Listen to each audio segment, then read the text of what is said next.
ದಿವಾಳಿ ಎಲ್ಲ ಐತೆ ಅಂತ ದಿವಾಳಿ ಎಲ್ಲಾಗಿದೆ ಬಿಜೆಪಿ ಸರ್ಕಾರ ಮತ್ತೆ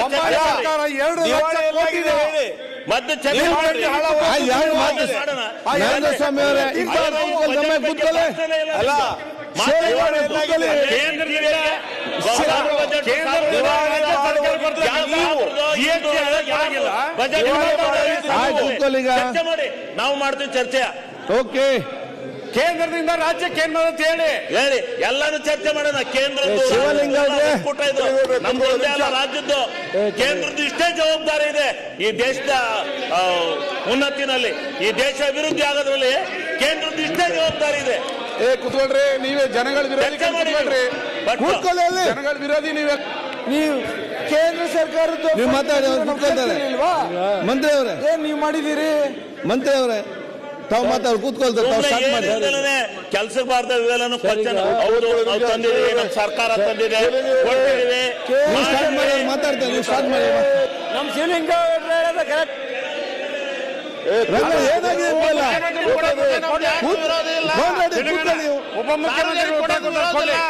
ನೀವು ಕಾಂಗ್ರೆಸ್ ಕಾರ್ಯಕರ್ತರಿಗೆ ಸರ್ಕಾರ ಅದು ನಿಗಮದ ರೀತಿ ಚರ್ಚೆ ಮಾಡ್ತೀರಿ. ನಂದಾದ್ರೆ ಆಮೇಲೆ ನೀವು ಬರ್ಲಿಲ್ಲ ಒಳಗಡೆ ಮೀಟಿಂಗ್ಗೆ, ಒಳಗಡೆ ಮೀಟಿಂಗ್ ಬರಲಿಲ್ಲ, ಆಮೇಲೆ ಮಾತಾಡೋದು.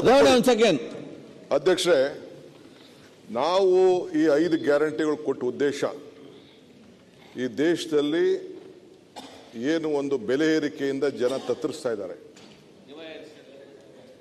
ನಾವು ಹೇಳಷ್ಟು ಕೇಳಿಲ್ಲ ಅಂದ್ರೆ ಬಿಡಿ, ನನಗೆ ಉತ್ತರ ಹೇಳಕ್ ಅವಕಾಶ ಇದೆ, ಕರೆದಿದ್ದಾರೆ, ನಾನು ಮಾತಾಡ್ತೀನಿ.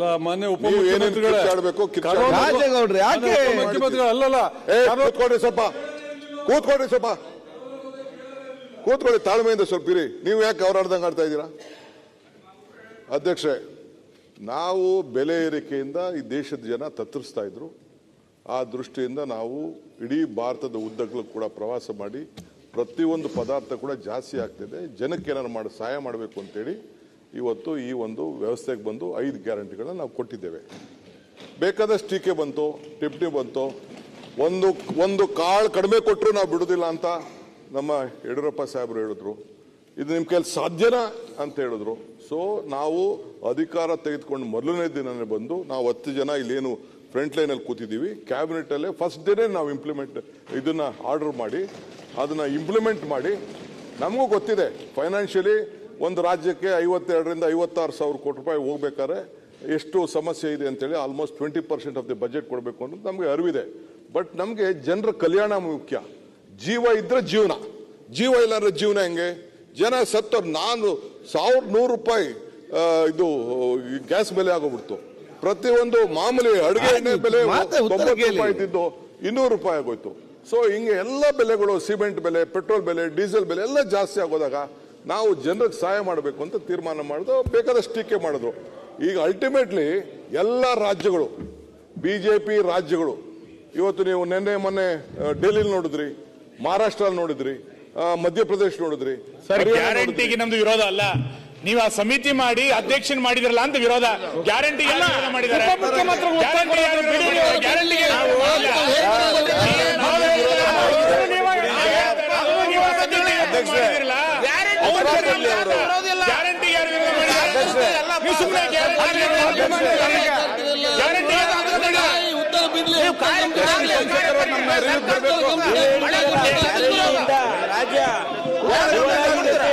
ಸಾರ್ವಜನಿಕ ದುಡ್ಡ ನಿಮ್ ಕಾಂಗ್ರೆಸ್ ಕಾರ್ಯಕರ್ತರು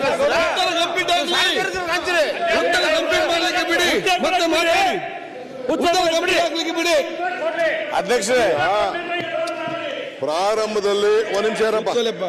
ಪ್ರಾರಂಭದಲ್ಲಿ ಗ್ಯಾರಂಟಿಗೆ ವಿರೋಧ ಮಾಡಿದ್ರು, ಆಮೇಲೆ ನಾವು ಇಂಪ್ಲಿಮೆಂಟ್ ಮಾಡಿದ್ವು, ಜನರಿಗೆ ತಲುಪ್ತು. ನಾವು 1ನೇ ದಿನದಿಂದನೂ ಗ್ಯಾರಂಟಿಯನ್ನು ವಿರೋಧ ಮಾಡಿಲ್ಲ.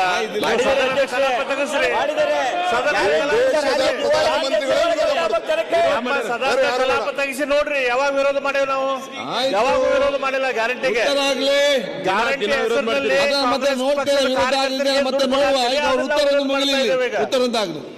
ಪ್ರತಿಪಕ್ಷ ಅಲ್ಲ ಅವ್ರದ್ದು. ಒಂದೇ ನಿಮಿಷ ಸನ್ಮಾನ್ಯ ಅಧ್ಯಕ್ಷರೇ, ಮಾನ್ಯ ಡಿ ಕೆ ಶಿವಕುಮಾರ್ ಅವರು ಅವರು ಇನ್ನೂ ಗ್ಯಾರಂಟಿ ಗುಂಗಿನಿಂದ ಆಚೆ ಬಂದಿಲ್ಲ ಅಂತ ಅನಿಸ್ತೈತೆ. ಬರೋದು ಇಲ್ಲ, ಯಾವ ಬರಲ್ಲ 100%. ಆಯ್ತು, ನೀವೇ ಉತ್ತರ ಕೊಡ್ತೀರಾ ಅಲ್ಲಿ? ಅವ್ರು ಬರಲ್ಲ.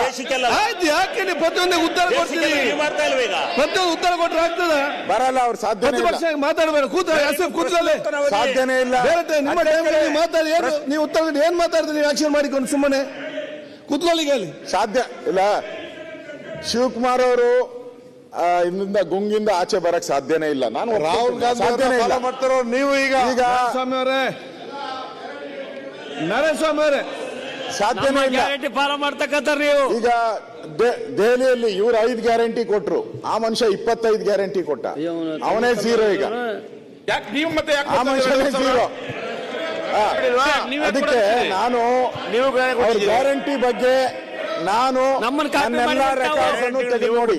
ನಾನು ಇಲ್ಲಿ ವಿರೋಧ ಪಕ್ಷದ ನಾಯಕನಾಗಿ ನಾನು ಮಾತಾಡಿರೋ ಎಲ್ಲಾ ರೆಕಾರ್ಡ್ ಅನ್ನು ತೆಗಿರಿ. ನಾನು ಗ್ಯಾರಂಟಿಗೆ ಯಾವತ್ತೂ ವಿರೋಧ ಮಾಡಿಲ್ಲ. 5 ಅಲ್ಲ 50 ಕೊಡಿ ಅಂತಾನೆ ಹೇಳಿದ್ವಿ. 50 ಕೊಡಿ ಅಂತ ಹೇಳಿ ನಮ್ದೇನು ವಿರೋಧ ಇಲ್ಲ. ಇವರು ಬೇಗ ಪಾಪರ ಅವ್ರಿ ಅಂತ ಈಗ ದಿಲ್ಲಿಯಲ್ಲಿ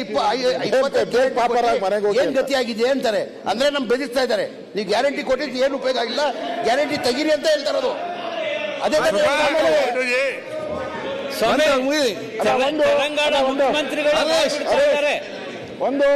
ಕೂತ್ಕೊಳ್ಳಿ. ಒಂದೇ ನಿಮಿಷ. ಮಾನ್ಯ ಡಿ ಕೆ ಶಿವಕುಮಾರ್ ಅವರು ಉತ್ತರ ಆಗ್ಲಿ. ಡಿ ಕೆ ಶಿವಕುಮಾರ್ ಅವರು ಉತ್ತರ ಫಿನಿಶ್ ಅವ್ರು ಹೇಳಿದ್ರು ಇಡೀ ದೇಶನೇ ಮೆಚ್ಚೋ ಅಂತದ್ದು ಅಂತ ಹೇಳಿದ್ರು. ಕರೆಕ್ಟಾ? ಇಡೀ ದೇಶನೇ ಮೆಚ್ಚೋ ಅಂತದ್ದು ಅಂತ ಹೇಳಿದ್ರು. ಎಲ್ಲರೂ ಮೆಚ್ಚುತ್ತಾ ಇದ್ದಾರೆ ಅಂತ. 1 ನಿಮಿಷ ಸಾವಧಾನವಾಗಿದ್ರೆ, ಒಂದೇ ನಿಮಿಷ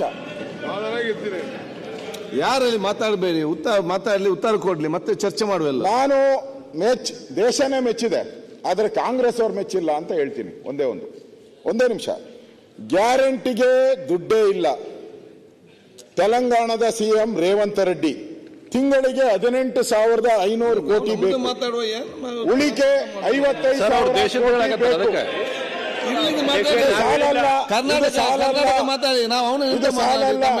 ಸಿಎಂ ಆದ್ಮೇಲೆನೆ ಗೊತ್ತಾಯ್ತು ಹಿಮಾಚಲ ಪ್ರದೇಶ ತೆಲಂಗಾಣ ಕಾಂಗ್ರೆಸ್ ಸರ್ಕಾರಕ್ಕೂ ಕೂಡ ಗ್ಯಾರಂಟಿ ಹಣ ಹೊಂದಿಸಲು ಪರದಾಡುವ ಪರಿಸ್ಥಿತಿ. ಇತ್ತೀಚೆಗೆ ದೆಹಲಿಯ ಇಂಡಿಯಾ ಟುಡೇ ಆಯೋಜಿಸಿದ್ದ ಸಮಾವೇಶದಲ್ಲಿ ಮಾತಾಡಿದ ಅವರು ಪ್ರತಿ ತಿಂಗಳು ತೆಲಂಗಾಣ ಸರ್ಕಾರಕ್ಕೆ 18,500 ಕೋಟಿ ಆದಾಯ ಬರುತ್ತದೆ. ಈ ಪೈಕಿ 6,500 ಕೋಟಿ ರು ಮೊತ್ತವನ್ನು ಸರ್ಕಾರಿ ನೌಕರರ ವೇತನಕ್ಕೆ ಮತ್ತು ಮಾಜಿ ನೌಕರರ ಪಿಂಚಣಿ ವೆಚ್ಚ ಮಾಡಲಾಗುತ್ತದೆ. ಇನ್ನುಳಿದ 6,500 ಕೋಟಿ ರು ಮೊತ್ತವನ್ನು ಸಾಲ ಮತ್ತು ಬಡ್ಡಿ ಪಾವತಿ ಮಾಡಲು ಬಳಕೆ ಮಾಡಲಾಗುತ್ತದೆ.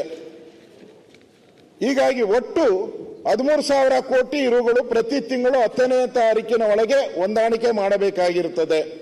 ವೇತನ ಪಾವತಿ ಮತ್ತು ಬಡ್ಡಿ ಸಾಲ ಮಾಡಿದ ಬಳಿಕ ವಿವಿಧ ಯೋಜನೆಗೆ ಉಳಿಯುವುದು ಕೇವಲ 5,000 ಕೋಟಿ ಮಾತ್ರ. ಹೀಗಾಗಿ ರಾಜ್ಯದ ಗ್ಯಾರಂಟಿ ಯೋಜನೆ ನೀಡಲು ದುಡ್ಡೇ ಇಲ್ಲ ಅಂತ ರೇವಂತ್ ರೆಡ್ಡಿ ಹೆಚ್ಚಿನ ವಿಡಿಯೋಗಳಿಗೆ ಪ್ರತಿಧ್ವನಿ ಯೂಟ್ಯೂಬ್ ಚಾನೆಲ್ ಸಬ್ಸ್ಕ್ರೈಬ್ ಮಾಡಿ, ಬೆಲ್ ಐಕಾನ್ ಕ್ಲಿಕ್ ಮಾಡಿ.